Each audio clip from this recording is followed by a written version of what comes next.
Dans le prochain épisode de Un si grand soleil, tandis qu'Eva n'a pas dit son dernier mot, Kyra tente de tourner la page. Attention, les paragraphes qui suivent contiennent des spoilers sur l'épisode d'Un si grand soleil diffusé demain soir sur France 2. Si vous ne voulez rien savoir, ne lisez pas ce qui suit. Vendredi 23 septembre dans Un si grand soleil.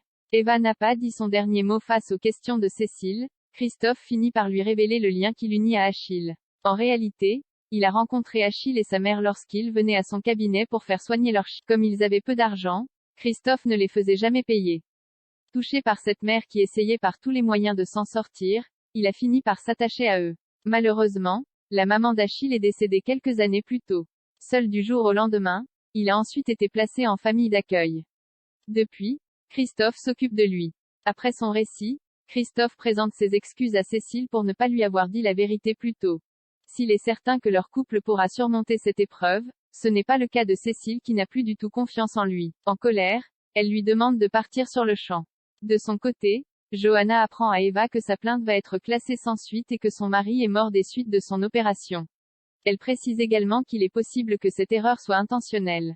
Non loin de là, Hugo a mené sa petite enquête sur les opérations clandestines qui ont été pratiquées sur des criminels et est parvenu à faire le rapprochement avec l'affaire des faux-monnayeurs.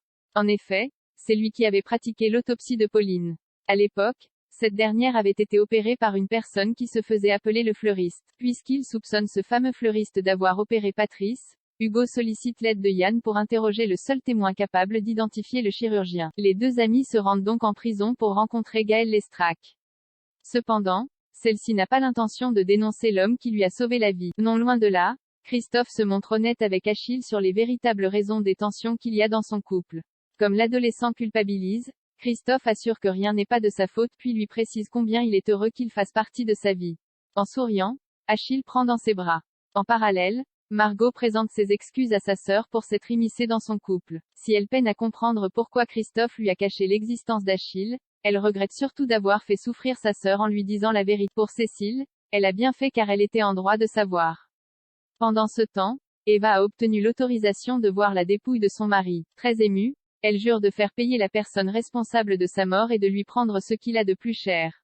Kyra tente de tourner la page en faisant son footing. Thaïs rencontre Damien, son professeur de philosophie. Comme il court lui aussi, l'adolescente l'invite à se joindre à elle.